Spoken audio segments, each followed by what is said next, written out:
get started, I need a volunteer from the audience to help me throughout my speech. Ooh, me. I think I'm going to choose Ivy, okay, Jessica? Okay, well. All right.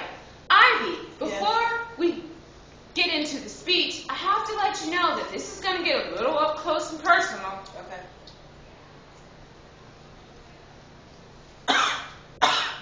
Oh, no, are you okay? Well, my name is Laura, and I'm certified to help. Can I help you? Okay, keep coughing. Keep coughing. Keep coughing. You can't cough anymore? All right. Jessica, can you go call 911? Don't really do it. Jesse, this isn't acting.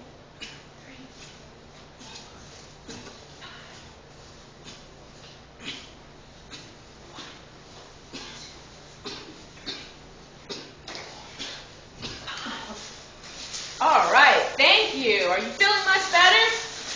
Yes. All right. Well, if you haven't figured out, today we're talking about a conscious choking victim. I would like to inform you of how to identify a conscious choking victim according to the American Red Cross standards. One thing you need to know is blocked airway or obstructed airway or consciously choking victim is the most common respiratory emergency there is. And if someone has a blocked airway, it can lead to them becoming unconscious or maybe even die. Airway obstruction can be two different types of things, anatomical or mechanical. Anatomical means maybe you have swollen tissues or something dealing with the tongue. Mechanical can be a type of fluid or, as we just saw, a lifesaver's mint. If a victim is wheezing or coughing, that means that the airway is only partially obstructed.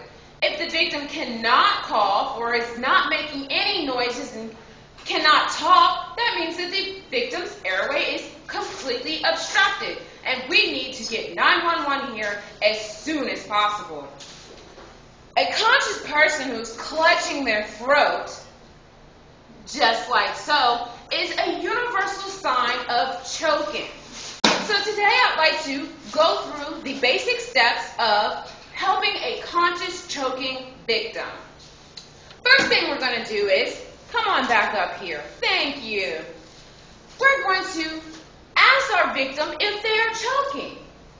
We don't want to assume the obvious because they may just have a bad cough or just enjoy coughing in general. So you identify yourself and say, hey, are you choking? Once the victim says yes, you want to then encourage this victim to forcefully keep coughing. Once they do that and they cannot cough anymore or they are feeling much better, then they are fine. But if they cannot cough anymore, then we then need to get 911 here as soon as possible. Once you have identified someone to call 911, and make sure if you are in a facility whereas you need to get an outside line, you let that person know whether or not they need to dial 7 or 9 before they dial 911. You also need to know the address of your facility. If you do not have an address on hand, maybe you might know a cross street or buildings in the vicinity. Next thing you want to do is lean your victim forward. How you do that is you take one arm, you place it diagonally across the chest, then take one leg and put it in between their legs. This way, if your victim becomes unconscious or you might be not as strong enough to hold this person, you can do so. You then want to lean your victim forward and give the victim 5 back blows. Each back blow is a different attempt to dislodge the object that this victim is now choking on. Once you give 5 back blows, then you want to give 5 abdominal thrusts. The proper way to demonstrate is take 2 fingers, place it above the navel of your victim.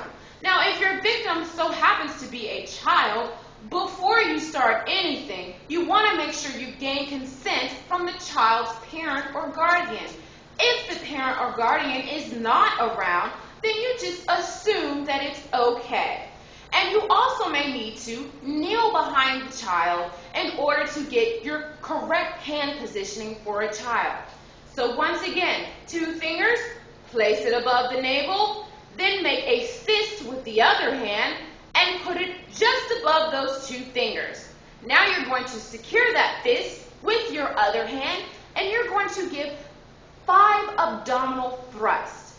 Each thrust is in a J-like motion, and you once again want to make sure that each thrust is an individual attempt to dislodge the object.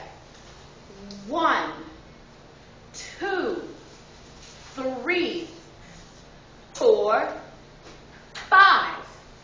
If after your 5 abdominal thrusts and 5 back blows, the object is still not dislodged, then you want to continue on this motion by giving 5 back blows or 5 abdominal thrusts. If the abdominal thrusts are not deep enough, then you want to make sure that you re-secure your positioning of your hands and give 5 more abdominal thrusts. After you have done this, your victim can either be okay and not choke anymore or become unconscious. If they become unconscious, that's another lesson that we will get to, not today. So, after we have gone through all of the different steps of identifying unconscious choking victim, we want to go back and reiterate what I've said. Ask the victim if they're okay. If they're not okay, ask them if you can help them. If they're still coughing, encourage them to continue coughing. If they have stopped coughing and they are showing the universal signs of coughing, you want to lean the victim forward, give 5 back blows, 5 abdominal thrusts, and continue doing that until the object is dislodged. Remember, if a person's airway is completely obstructed and they lose consciousness, this victim can possibly die. Thank you for listening to my speech today, and I hope that everyone has learned something.